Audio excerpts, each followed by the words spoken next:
സുഹൃത്തുക്കളെ ഈ വീട് കിട്ടിയ പിന്നെ ഈ വീട്ടുടമസ്ഥനാണിത്. ഇനിയിപ്പോൾ അങ്ങനെ തന്നെ പറയാം. അസ്സലാമലൈക്കും. നിങ്ങളെ പേരെന്താ? നജിമുദ്ദീൻ. നജിമുദ്ദീൻ. നിങ്ങൾക്ക് ഇപ്പോൾ ഈ വീട് നിങ്ങൾക്ക് 13-ാം നമ്പർ നറുക്കെടുപ്പിലൂടെ കിട്ടിയ 13-ാം നമ്പർ. ഇപ്പൊ എന്ത് പറയണ നിങ്ങള്? അൽഹംദുലില്ലാ റാഹത്ത്. കൂടുതലൊന്നും പറയാനില്ല.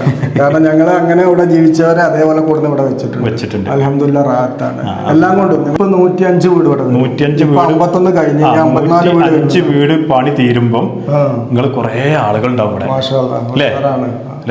കുടുംബമായിട്ട് അതെ, അവിടെ ജീവിച്ചത് ഡെയിലി കാണുന്നവര് അവരൊക്കെ ഇവിടെ വന്നാൽ കാണാം.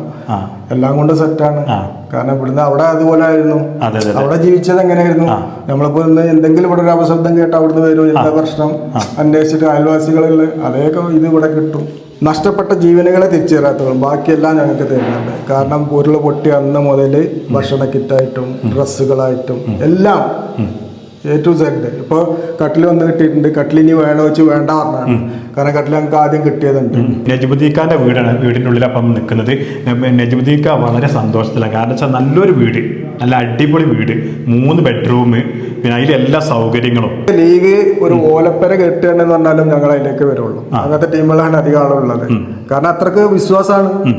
കാരണം ഞങ്ങൾ അവിടുന്ന് പൊട്ടിയത് മുതൽ വന്ന് ഫസ്റ്റ് ഒരു ചുടുവെള്ളം തന്നത് മുസ്ലിം ലീഗിന്റെ ടീമുകളാണ്, വൈറ്റ് ഗാർഡും ടീമുകളാണ്. പിന്നെ അവിടെ നിന്നുള്ള ഡ്രസ്സ് കാര്യങ്ങൾ അതൊക്കെ ഒരു കുറവുണ്ടായിട്ടില്ല. ഇപ്പൊ അങ്ങനെ PHC പറഞ്ഞിട്ട് പൂക്കോയത്തങ്ങൾ ഹോസ്പിറ്റലിന്റെ ഇതുണ്ടല്ലോ, അതിപ്പോഴും ഓരോ ആംബുലൻസുമായിട്ട് കറങ്ങാണ് പരിക്ക് പറ്റിയവരെ സംരക്ഷിക്കാനും കാര്യങ്ങൾക്കൊക്കെ വേണ്ടിയിട്ട്. അപ്പൊ അത്രക്കും കൂട്ടിപ്പിടിച്ച ഒരു ടീമിനെ നമ്മൾ ഒരിക്കലും മറക്കല്ല. ദുആ ഉണ്ടാവും. അതല്ല നമുക്ക് ഏറ്റവും പ്രധാനപ്പെട്ടത്. ഇതിപ്പോ ഞങ്ങൾക്കൊക്കെ തന്നത് പറഞ്ഞാൽ ഒരു വോട്ടിനോ മറ്റേതിനോ വേണ്ടിയിട്ടല്ല, പഠിച്ചവനും കൂടി ഉണ്ടല്ലോ. ഭൗതികം മാത്രമല്ലല്ലോ, ആഖിറത്തിൽ നമുക്ക് വേണ്ടിയിട്ടുണ്ടല്ലോ. അതിന് വേണ്ടിയാണ് ഇത്രക്കും ചെയ്തിട്ടുള്ളത്. ആ ദുആ എപ്പോഴും ഉണ്ടാവും. എല്ലാ ദിവസവും നിസ്കാരപ്പയിൽ ഓരോരുത്തർ കണ്ണീരോടുകൂടി ദുആർക്കുന്നതാണ്. ഇൻഷാ അല്ലാഹ്. അപ്പോൾ എന്തായാലും ഇൻഷാ അല്ലാഹ് സംഗതിയിൽ നമ്മൾ ഈ ദുരന്തം ഉണ്ടാകുന്ന സമയത്ത് നമ്മളൊക്കെ ഒരു പ്രാവശ്യം ഇവിടെ വന്നതാണ്. പക്ഷെ ഇവിടേക്ക് ഇങ്ങനെ കയറി വരാനും പല നിബന്ധനകളും പല നിയമാവലികളൊക്കെ ഉണ്ടായിരുന്നു. നമ്മൾ തിരിച്ചുപോയ ആളുകളാണ്. അത് നമുക്ക് നിങ്ങളെ സഹായിക്കാൻ പറ്റിയിട്ടില്ലെങ്കിലും നിങ്ങളെന്ന് ഈ കണ്ടത് തന്നെ നമ്മൾ വലിയൊരു സഹായിക്കും. ഇൻഷാ അല്ലാഹ് ഇനിയും ഒരുപാട് കാലം ഇങ്ങനെ ജീവിക്കട്ടെ. ഇൻഷാ അല്ലാഹ് ദുആ ചെയ്യും. നിങ്ങൾക്ക് ദുആ ആണ് വേണ്ടത്. ഞങ്ങൾ ദുആ എല്ലാവർക്കും പ്രത്യേകിച്ച് ഉണ്ടാവും. ഇൻഷാ അല്ലാഹ് എല്ലാവർക്കും ദുആ ഉണ്ട്. കാരണം നമുക്ക് വേണ്ടിയിട്ട് ഓരോരുത്തരും എന്ത് കൊടുത്തില്ല എന്നല്ല, ഓരോരുത്തരുടെ കണ്ണിന്ന് ഓരോ കണ്ണുനീര് വന്നിട്ടുണ്ട്.